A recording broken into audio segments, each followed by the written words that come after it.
Bismillahirrahmanirrahim. Alhamdulillahi rabbil alamin. Assalatu wassalamu ala asyrafil anbiya'i wal mursalin wa ala alihi wa sahbihi ajma'in.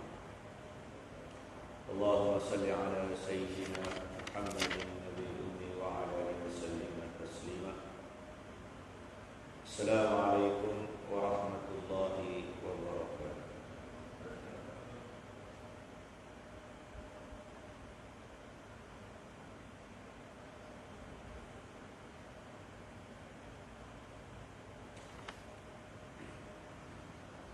Jadi alhamdulillah tuan-tuan dan puan-puan yang dirahmati Allah Subhanahu wa taala. Kita sambung semula pembacaan kitab ini.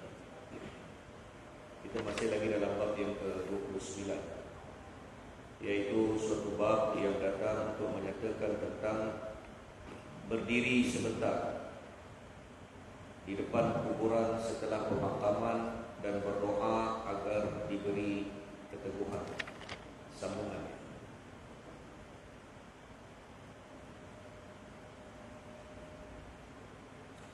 Telah diriwayatkan oleh Imam Abu Daud dari Sayyidina Utsman ibn Affan radhiyallahu anhu bahwa ia telah berkata,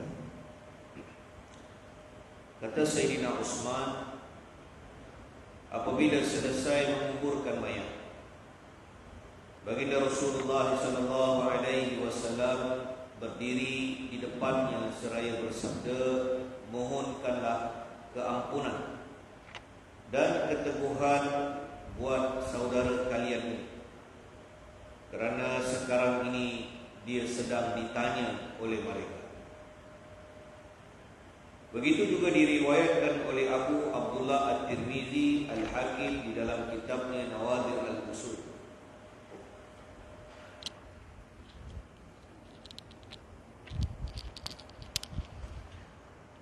Begitu juga diriwayatkan oleh Al-Hafiz Abu Nu'aim dari Atta ibni Maisarah Al-Kharasani dari Sayyidina Anas bin Malik radhiyallahu an bahwa ia telah berkata, sesungguhnya baginda Rasulullah sallallahu alaihi wasallam berdiri di depan kubur seorang sahabatnya yang baru sahaja dimakamkan.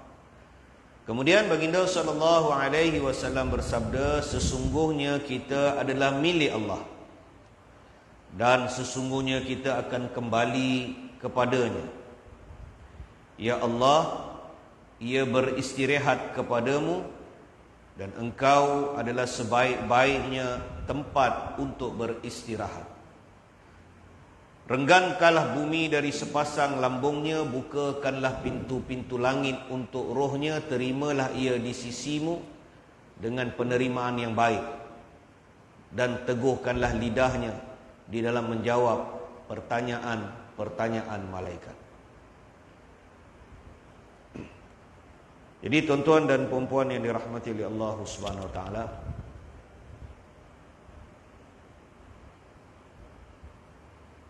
ada 3 hadis ini. Cuma saya terlangkah riwayat Abdul di dalam Nawadir Al-Usul.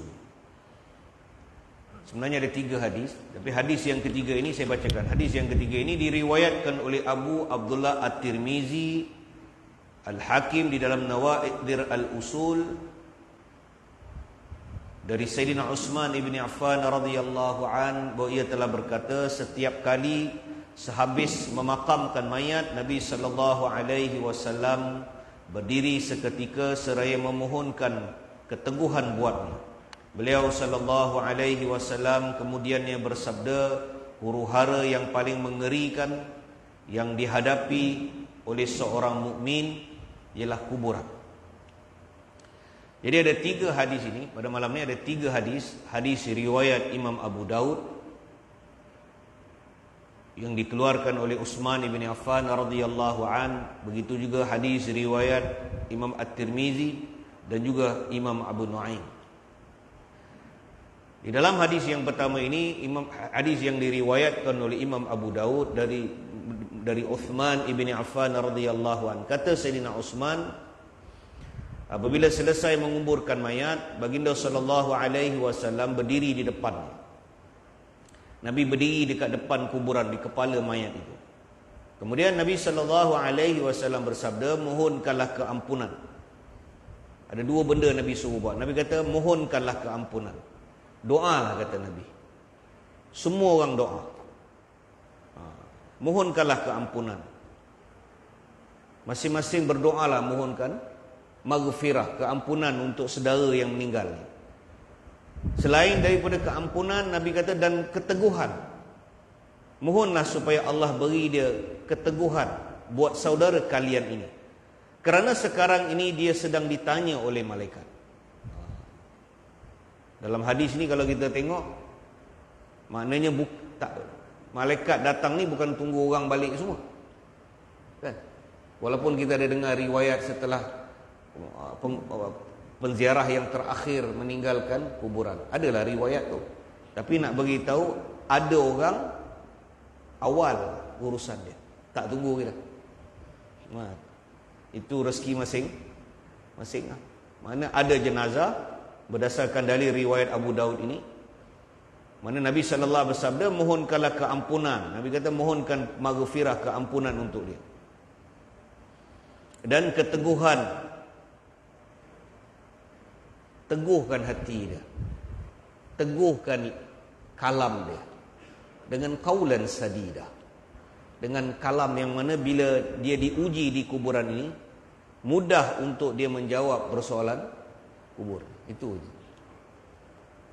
Jadi Nabi kata mohonkan keteguhan buat saudara kalian ini, kerana sekarang ini dia sedang ditanya oleh malaikat. Mana urusan fitnah di kuburan tu dah bermula dah.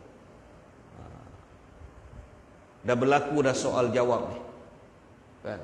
Dah berlaku peristiwa dua malaikat datang di kuburan dan dibangunkan roh tu, jenazah tu dibangunkan. Roh itu dibangunkan. Dia dibangunkan di alam barzah.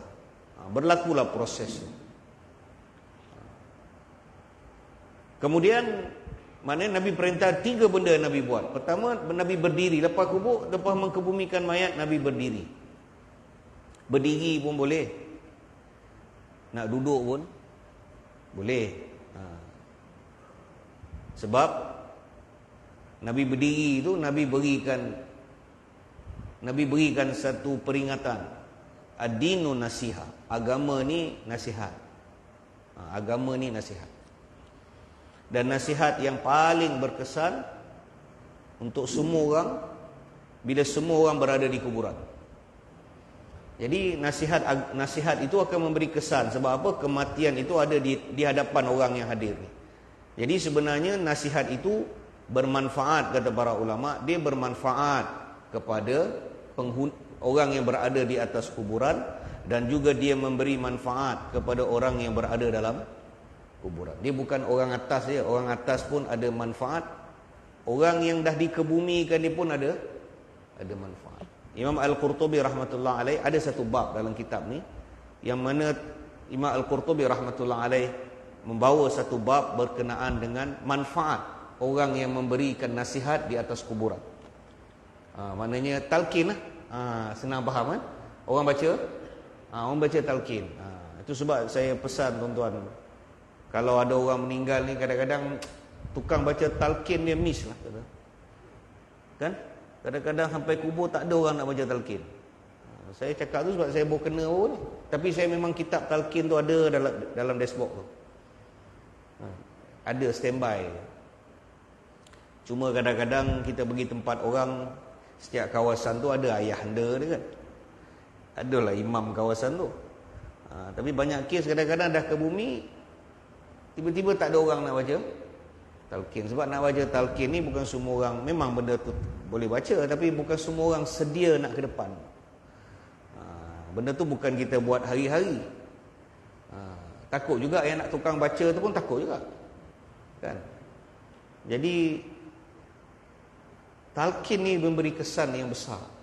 Jadi kalau boleh, mungkin pihak Masjid Asajaya kan, saya pesan bila ada orang meninggal tu kena cek betul-betul. Kadang-kadang orang ni dia berlaku kematian kat rumah dia pertama kali, tak tahu apa nak apa. Tak tahu. Cuma saya rasa masjid biasa adalah package dia kan. semayangkan jenazah dan sekali talqin lah kan. Jadi baru-baru ni ada meninggal tadi, tiba-tiba tengok nak, saya pun kitab tu dalam kereta, last minute tak ada orang, paksa lari pergi ambil kereta kan. Jadi kadang-kadang baru tengah baca, imam pun baru tengah-tengah baca, imam pun baru sampai kan. Jadi dia kena check betul-betul, tak nak dia berselisih lah kan. Jadi talqin itu dia memberi nasihat, dia memberi kesan kepada orang yang hidup, dan juga dia memberi kesan kepada orang yang dikebumikan. Sebab apa? Orang yang dikebumikan itu Allah mengembalikan rohnya di kuburan. Setelah meninggal dunia akan ada berlaku satu proses yang benar, setelah habis urusan di langit ni, Allah perintahkan roh itu Allah kata kembalikan rohnya di kuburan untuk dia menjawab persoalan kubur. Jadi maknanya ketika berlaku kalam, percakapan di atas kuburan, yang berada di dalam kuburan juga mendengar kalam orang yang bercakap. Jadi dia berdasarkan dalil apa? Dia berdasarkan dalil ketika Nabi sallallahu alaihi wasallam balik daripada peperangan Badar. Saya selalu beritahu, Nabi balik daripada Badar, Nabi bermalam di Badar, kemudian bila Nabi nak pulang pada keesokan hari ni, Nabi lalu di satu tempat yang dikenali sebagai Ashabul Qalib. Ada satu perigi buta. Mereka orang musyrikin Mekah yang mati dalam peperangan Badar. Nabi perintahkan supaya dikumpulkan mayat mereka ni, dilontarkan di dalam perigi buta. Ada satu perigi buta.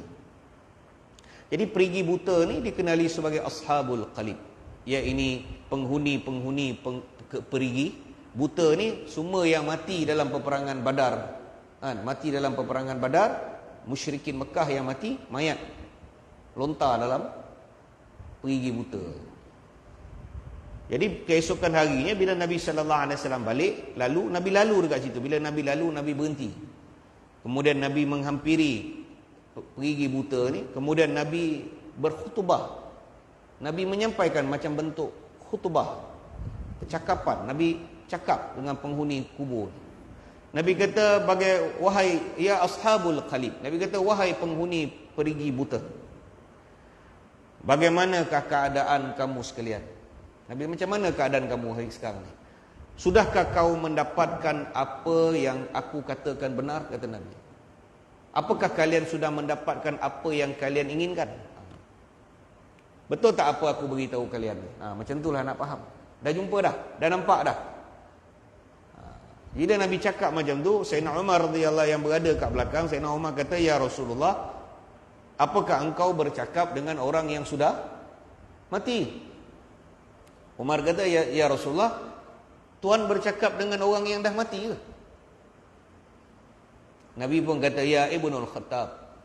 Nabi kata, wahai anak kepada Khattab. Nabi kata, apakah engkau mendengar aku? Nabi tanya dia, dengar tak apa aku cakap ni? Sayyidina Umar kata, dengar. Jelas tak? Jelas. Apakah ada apa-apa yang menghalang percakapan aku dengan kau ni? Sayyidina Umar kata, tak ada. Jelas. Nabi cakap depan-depan.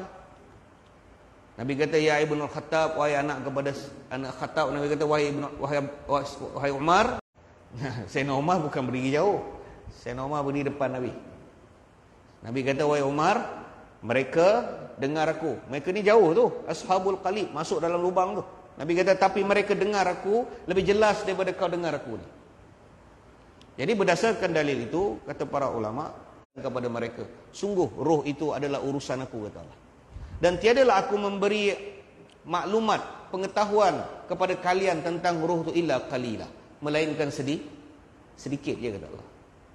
Jadi yang kita mengaji ni, tuan-tuan, kalau habis dalam muka surat, habis kitab ni, kesudahan dia apa? Illa qalila.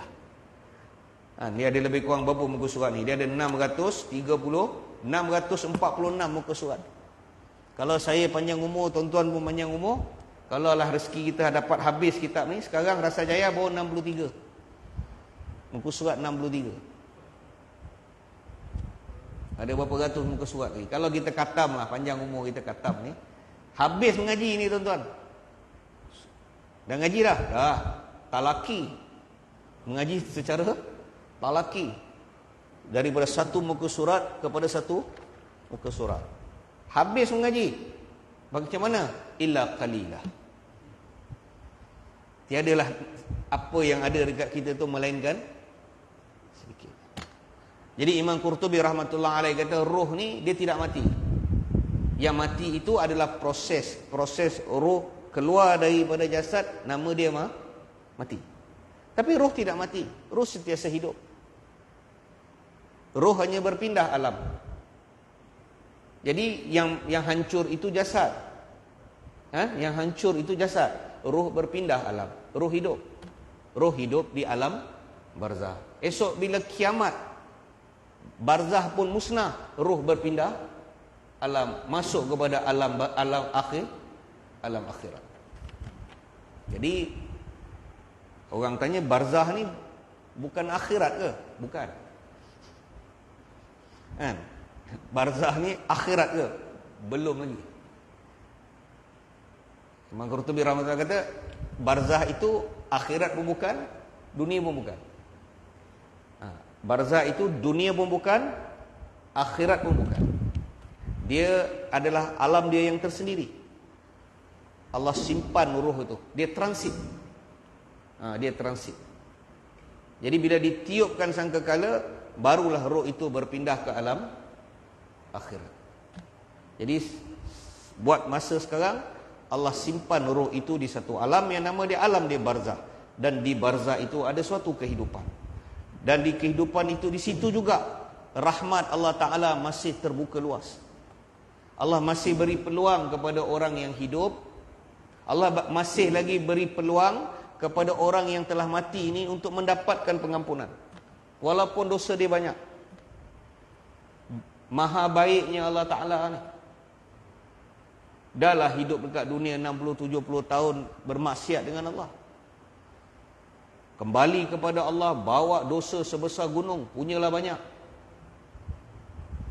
Kan? Dahlah derhaka dengan Allah ketika kat dunia ni. Allah bagi kita peluang 60, 70, 80, 90 tahun.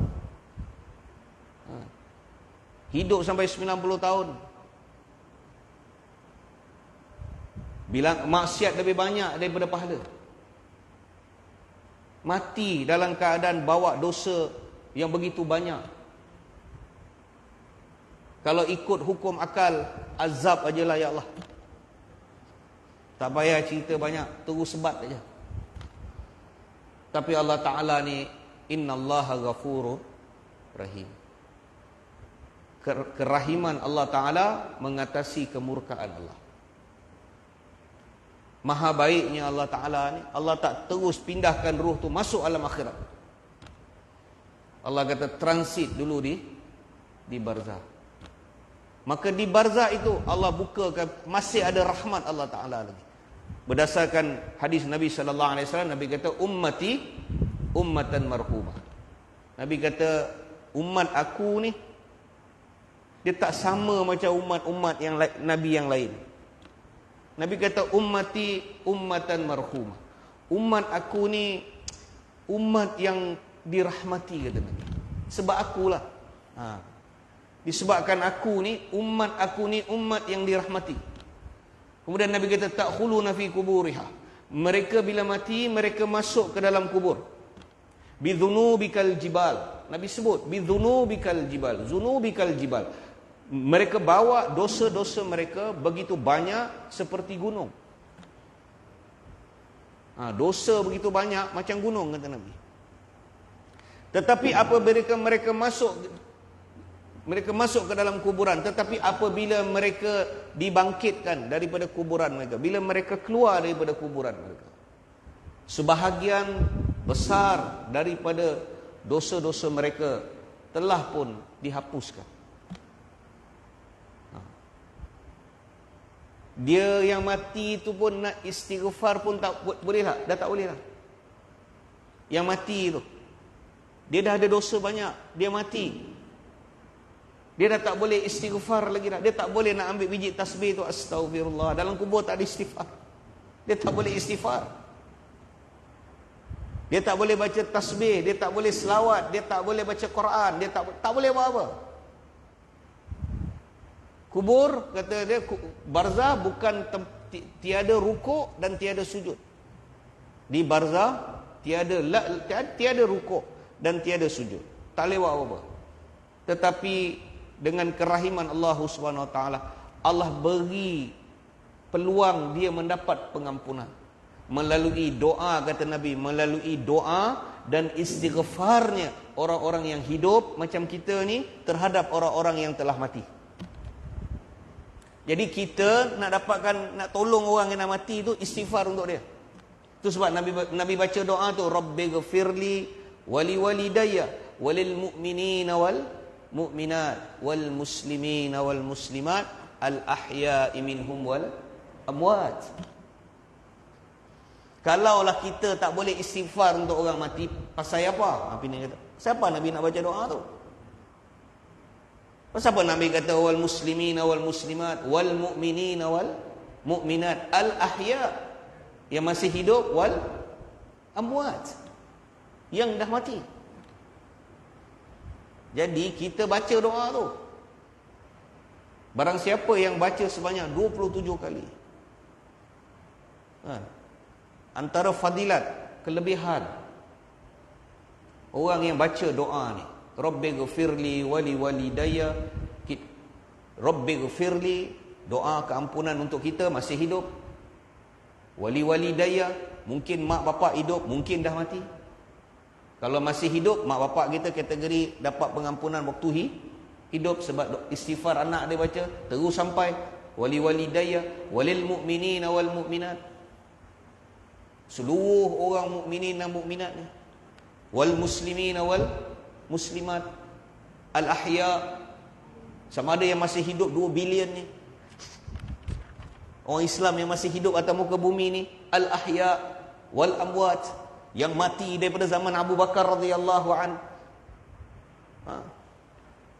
Dan sebahagian sambungan tu, wali ikhwanina alladhina sabaquna bil iman wala taj'al fi qulubina ghillan lil ladzina amanu rabbana innaka raufur rahim. Sayyidatina Aisyah radhiyallahu beritahu dalam Mukhtasar Al-Hisbul Azam karangan Mullah Ali Qari rahmatullah alaih, Sayyidatina Aisyah kata, barang siapa yang nak melepaskan diri dia, barang siapa nak bebaskan hati dia daripada perasaan benci kepada orang beriman, barang siapa nak doakan untuk sahabat, baca doa ni, kata Aisyah. Barang siapa nak doa untuk sahabat, baca doa ni, wali ikhwanina alladhina sabaquna bil iman wala taj'al fi qulubina ghillan lil ladzina amanu rabbana innaka raufur rahim.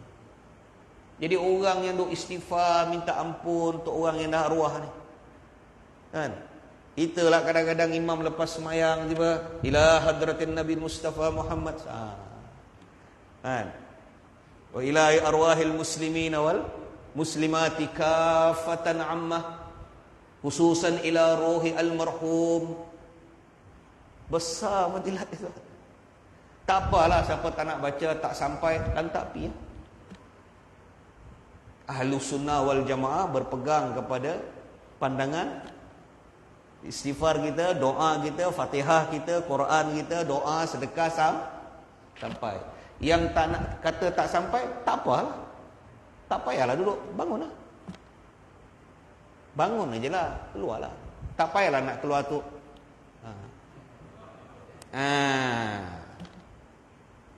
No. Keluar. Yang tu jahat. Itu apa dia? Itu merasakan diri itu lebih baik daripada orang lain. Penyakit itulah yang akan menyebabkan kita jatuh.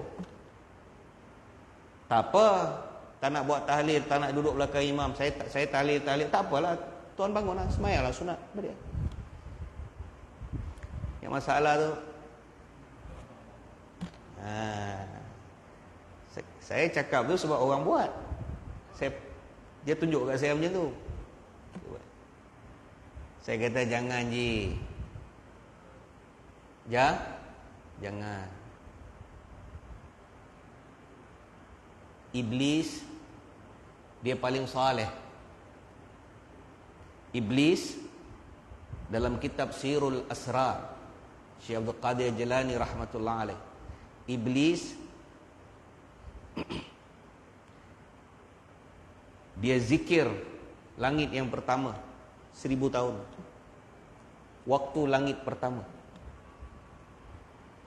Ketika dia hidup di bumi 1000 tahun.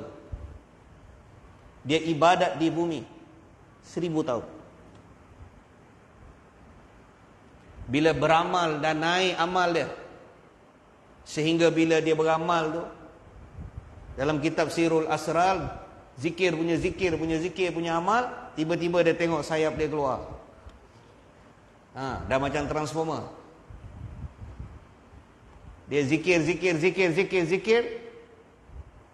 Guru dia siapa? Iblis guru dia siapa? Guru dia bukan kaling-kaling. Guru dia Sayyidina Jibril. Bukan kaling-kaling. Guru dia Jibril. Jibril kata zikir. Dia pun zikir. Tu guru dia. Dia mula-mula tarikat Jibrilia. Dia punya tarikat, mula-mula tarikat Jibril pandu dia. Sampai satu tahap naik pangkat dia, dibawa naik ke langit. Ketika dia di bumi, nama dia Abu Kardus. Dalam tafsir Ibnu Katsir kata nama dia Abu Kardus. Tetapi bila dia naik pangkat, dia naik ke langit yang pertama, dia masuk alam langit yang pertama, dikenali sebagai alam malakut. Alam malakut, alam malaikat, langit yang pertama. Masuk kerajaan langit yang pertama. Dia kagum melihat penduduk-penduduk langit pertama. Lepas tu dia tengok langit pertama punya malaikat, zikir dia lain. Iblis ni, dia ni satu orang yang suka mengaji, dia suka belajar. Dia suka tapau semua.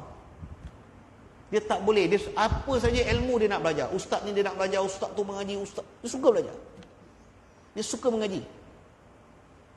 Jadi bila dia tengok zikir langit yang pertama ni tak sama dengan zikir dia, dia tak puas hati. Dia kata aku nak belajar zikir tarikat langit yang pertama. Maka dia belajar duduk di langit yang pertama. Dia mengambil sanad zikir langit yang pertama. 1000 tahun perkiraan waktu langit yang pertama. Sampai langit pertama 1000 tahun, perform. Dia perform. Dah perform, naik pangkat lagi. Tak naik langit yang kedua. Tengok zikir kerajaan langit yang kedua, lain tarikat dia. Sebab tarikat makin tinggi. Duduk di langit yang kedua, 1000 tahun lama dia. Tapau zikir langit yang kedua. Setiap kali, kata Syekh Abdul Qadir Jalani rahmatullah alaih dalam kitab Sirul Asrar, bila setiap kali dia zikir sampai tahap sayap mula keluar daripada tubuh badan dia, sehingga dia merasa takjub, ajib, kagum. Bayanglah kita tuan-tuan duduk kat Masjid Rasa Jaya ni, zikir 1000 kali. Tiba-tiba seorang dalam masjid zikir, tiba-tiba keluarlah sayap.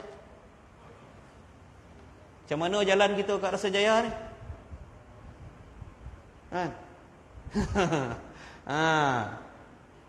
Dah salam semua orang, kena cium tangan dah.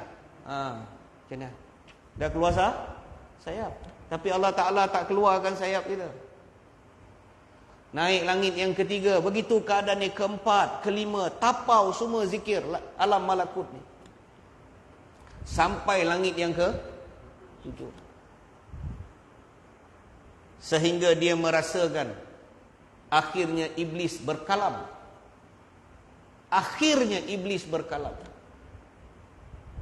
Dia hairan, takjub dia melihat Jibril. Dia duk zikir macam-macam. Tapi Jibril ni baca satu zikir je.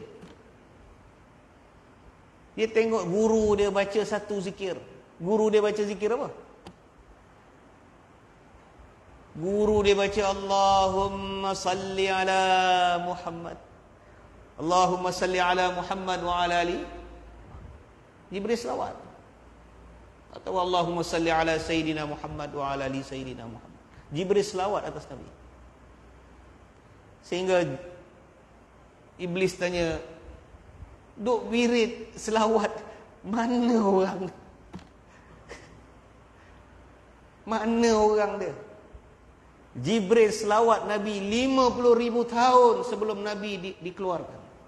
50,000 tahun Jibril tunggu Nabi. Sebab apa? Makrifat tu tak ada dekat Azazil, dekat Iblis. Iblis Allah tak bukakan makrifat tu. Tapi Jibril tengok makrifat tu. Sebab tertulis di Arash dua kalimah, la ilaha illallah Muhammadur Rasulullah. Yang tu Iblis tak tengok. Jadi dia rasa kagum sehingga terkeluar kalam dia. Bila Iblis kata, siapakah di langit ni yang paling banyak zikir dia selain daripada aku? Iblis kata, siapakah daripada seluruh langit ni yang paling banyak zikir dia? Paling banyak zikir dia akulah. Siapakah yang paling ramai followers dia, subscriber dia? Tak ada orang yang paling ramai pengikut dia di langit ni melainkan akulah, kata Iblis. Aku yang paling banyak zikir, akulah orang yang paling banyak pengikut. Dan yang ketiga, Iblis kata, siapakah yang paling banyak sujud di hadapan Allah selain daripada aku? Jadi kalau tiga benda ni kita sebut, kalau tiga benda tu ada dekat kita, kitalah paling banyak zikir, kitalah paling banyak sujud, kitalah paling banyak pengikut. Kalau tiga-tiga ni kita berkalam, get ready. Tarikat Azazil. Sanad dia putus. Tu pasal tuan-tuan tengok zikir Azazil ni. Azazil pun ambil zikir pada Jibril. Azazil, Jibril, Allah. Tapi tarikat Muhammadiyah, Nabi sallallahu alaihi wasallam, Jibril, Allah. Guru yang sama, Jibril, tapi daripada dua jalur yang berbeza. Satu diputuskan sanad dia. Sebab apa? Allah kata aba wastakbara. Ingkar, ada sifat apa? Sifat apa? Takbur.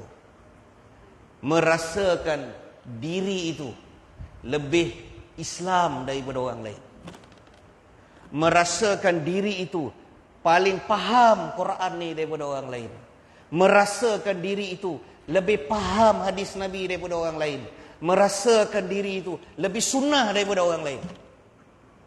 Bila perasaan ini ada dekat kita, kata almarhum Maulana Umar Palampuri rahmatullah alaih, pada waktu itu kalian akan mula jatuh daripada pandangan Allah. Waktu tu kita akan mula jatuh. Allah akan gelincirkan kita. Mana ada orang boleh bagi jaminan semayang banyak confirm masuk syurga? Iblis lagi banyak semayang dia. Iblis lagi banyak zikir dia. Tapi orang yang masuk ke dalam syurga itu, kata Nabi, orang yang tawadhu. Orang yang tawadhu. Orang yang masuk syurga yang rasa diri dia hina, tak layak masuk syurga. Orang ni masuk syurga. Bila orang tu rasa diri dia tak layaklah masuk syurga, walaupun amal dia banyak. Itu sebab Allah jadikan kisah pelacur Bani Israel. Dia tahu dia melacur dan dia tahu syurga tak berhak untuk dia. Tetapi asbab dia bagi seekor anjing minum Allah suka dengan amal dia, maka Allah buat keputusan, muqaddar. Allah buat keputusan untuk ampunkan dia dan masukkan dia dalam syurga dengan rahmat Allah. Jadi ahli maksiat ni dia tahu dia tak boleh masuk syurga, dia akan tahu. Tetapi orang yang merasakan diri dia berdosa, dia bertaubat kepada Allah dan dia rasa dia tak berhak masuk syurga, orang ni lah yang akan masuk syurga. Jadi hati-hati. Jadi balik pada tadi tu, tak apa, orang tak nak tahlil, tak apa, tak ada masalah, kan? Bangun, sembahyang sunat, belalah. Ni bangun,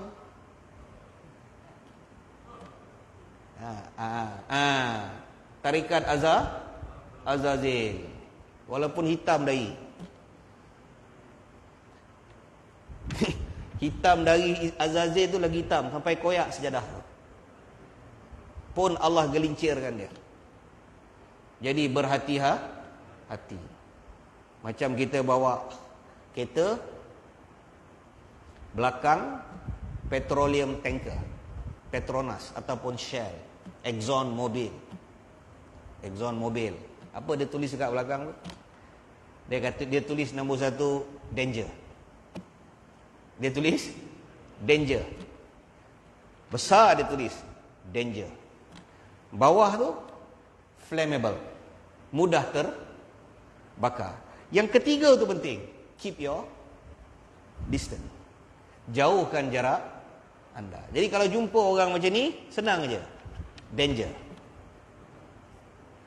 flammable, keep your distance. Senang. Itu tak boleh, ini bid'ah, itu bid'ah, tahlil pun tak boleh, yasin tak ada, apa? Tak ada masalah. Tak ada masalah haji. Danger, flammable, keep your distance. Tak payah nego. Tak payah nak berhujah, nak keluar dari tak payah buang masa. Buang masa kita. Sebab apa? Sebab dia tak pernah nak dengar pandangan orang. Dia minta berhujah, dia minta dalil. Bila orang ulama bagi dalil, dia tak pernah nak terima dalil ulama. Dalil siapa yang dia terima? Dalil dia je. Kita kena berbeza pandangan, share. Kita kena, tak apa, kita buka pandangan. Nak dalil, ulama Ahlussunnah bagi dalil. Kau terima? Tak terima juga. Kau nak orang terima kau je. Semua orang dalam masjid ni tak betul. Pengurusi masjid tak betul, SU tak betul, bendahari tak betul, imam tak betul, Bilal pun tak betul, ustaz ni tak betul, semua tak betul. Jabatan agama tak betul, jabatan mufti tak betul, Datuk Usop tak betul. Yang betul siapa? Kau seorang je. Kenapa saya cakap benda tu kat Rasa Jaya? Sebab ada orang Rasa Jaya, saya jumpa orang Rasa Jaya, buat malu orang Rasa Jaya. Tak apalah. Saya baru-baru ni penutup je lah kan, penutup je. Saya ada orang jemput saya. Orang ni duduk Shah Alam. Dia telefon saya 2-3 hari sebelum tu, dia ada hajat lah. Dia kata, Ustaz, anak saya perempuan nak buat kekah, dia kata. Waktu yang sama dia doktor, dia nak beli rumah baru. Jadi okey lah, minta tolonglah sikit. Kalau Ustaz boleh datang.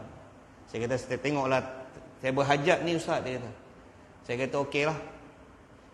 Tak apa Ustaz datang Ustaz, tol minyak semua saya settle. Okey. Saya kata saya pergilah. Tapi saya kenal dia, saya pergi tu, saya rasa saya kenal dia. Jadi saya pergi. Jadi sampai-sampai dia tanya nak buat macam mana Ustaz. Saya kata tak apalah, ada keluarga pun ada dalam 40-50 orang. Kita buatlah baca Yasin. Kita baca Yasin. Lepas Yasin, buatlah tahlil arwah. Kita semua, mak ayah kita semua dah tak ada dah. Dia kata, iyalah Ustaz, mak saya pun dah tak ada, bapak kita semua dah 50-60 dah. Kita insya-Allah mak bapak kita dah tak ada dah. Siapa yang ada tu rezeki. Iyalah betul lah Ustaz. Okeylah, saya serah pada Ustaz lah. Baca Yasin. Dah baca Yasin, buat tahlil arwah ringkas sikit. Tu doa lah. Dah doa apa sebagainya, tuan rumah pun kata alhamdulillah, jadi terima kasih lah. Jemputlah makan kambing golek. Makan sedap. Kan, rumah baru makan sedap. Jadi tengah-tengah makan datang satu hamba Allah ni. Dia datang lewat. Ini datang kenduri lewat ni pun satu hal lah. Tuan-tuan, orang kalau jemput kita, pergilah awal. Kan? Orang kalau jemput kita, jangan pergi time makan. Saya kalau orang jemput saya kenduri, kalau dah terlewat saya tak pergi. Kalau Yasin, tahlil ni, kalau dah terlewat memang saya tak pergi. Saya rasa bersalah sampai-sampai nak turun makan. Memanglah tuan rumah tu, tak apa ustaz duduk, ustaz makan ustaz. Memanglah makan. Tapi kita rasa apa? Sebab tuan rumah tu bila dia jemput kita, dia nak sesuatu daripada kita. Jadi kalau saya pergi, saya biasa kalau tak, saya akan baca Yasin juga. Saya kata sekejap, saya baca Yasin juga. Saya sorang-sorang baca dalam rumah tu. Saya kata tak ada, saya tak datang langsung. Jadi dia datang. Dia pun makan. Jadi dia nampak saya pun, dia kenal. Lepas tu saya dah makan, dia sembang saja. Dalam sembang tu, sembang biasa lah, tanya khabar. Tiba-tiba dia tanya saya, apa cerita Mufti Negeri Sembilan ni? Tak apa, ada rekod ni. Dia tanya, apa cerita Mufti Negeri Sembilan ni? Saya pun terkira, saya kata, Mufti Negeri Sembilan. Pasal apa? Saya tahu Mufti tak ada. Mufti belum ada lagi. Saya kata, pasal Mufti mana? Tak, Mufti Datuk Usop. Dia kata. Saya kata, pasal apa? Tak ada tu zikir hu tu, dia kata. Saya kata, dah, dia dah start dah. Dia dah danger, flammable, keep your distance. Saya kata, apa masalah dia? Tak adalah Mufti boleh keluar statement macam tu. Saya kata, macam ni lah tuan. Saya tak nak komen apa-apa. Tapi untuk Datuk Usop, satu mufti, dia keluarkan sesuatu keterangan, statement, dia mesti ada dalil. Mana ada dalil Ustaz? Aku kenal hang. Aku kenal hang daripada hang muda sampai umur hang 60. Aku kenal hang. Tiba-tiba hang cerita pasal ada dalil.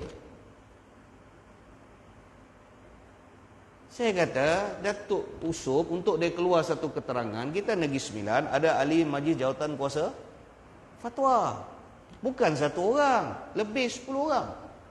Untuk dia keluar satu-satu keterangan, dia adalah dia punya, kita kena menghormatilah ahli jawatan kuasa fatwa.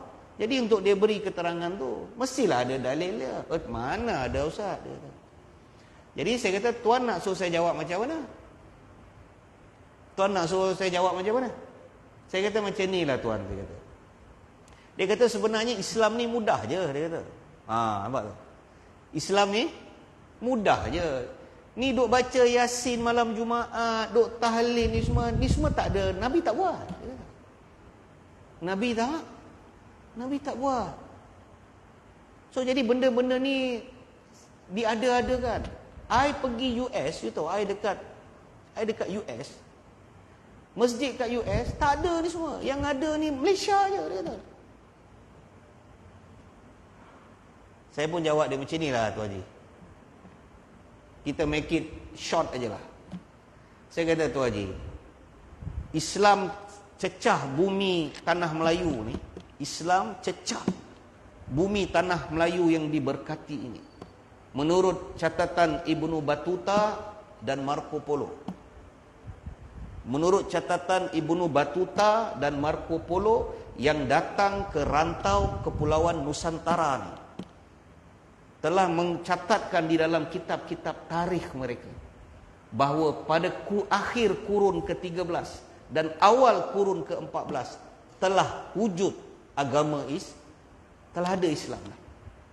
Waktu tu pemerintah belum Islam, rakyat dah sebahagian rakyat telah Islam. Daripada 1400 Masihi sehingga sekarang 2023 telah berlaku 623 tahun. 623 tahun ni ratusan dan ribu para ulama Nusantara telah berlalu pergi. Telah datang dan telah pergi. Takkanlah mereka tak jumpa amalan baca Yasin malam Jumaat dengan tahlil itu salah.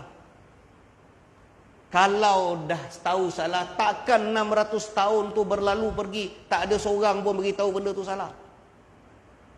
Amalan baca Yasin bukan 100-200 tahun tuan. Sebab Islam sampai ke tanah Melayu ni dibawa, agama ini dibawa oleh dua kelompok ulama. Satu daripada benua India, daripada Gujarat, Malabar. Ulama-ulama Gujarat, the Gujaratis, dan ulama-ulama Malabar. Mereka bermazhab Syafi'i.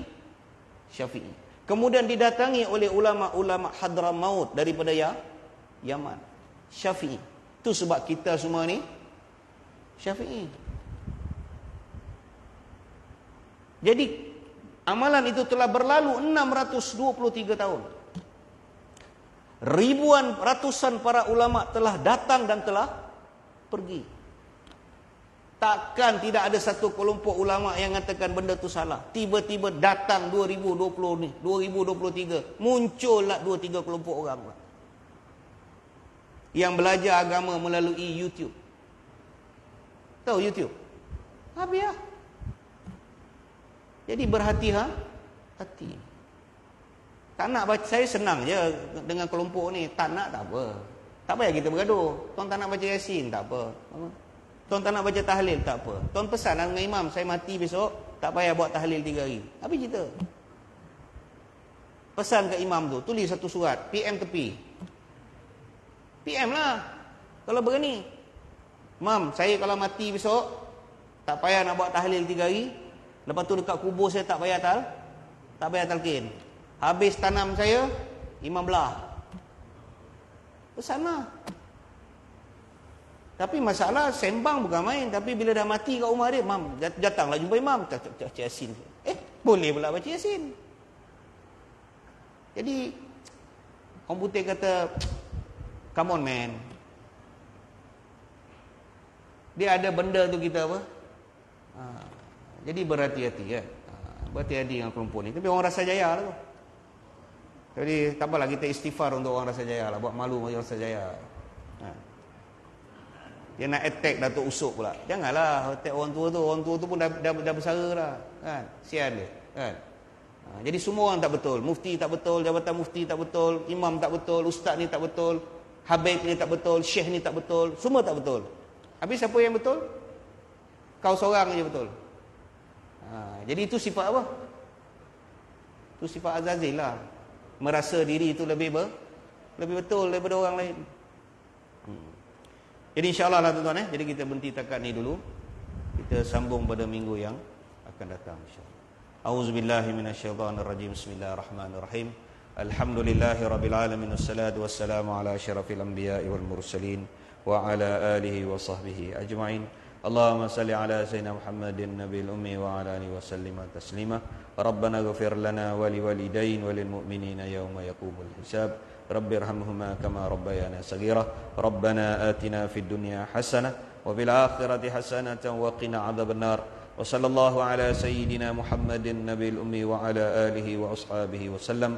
Subhana rabbika rabbil izzati amma yasifun. Wassalamun alal mursalin. Walhamdulillahi rabbil alamin.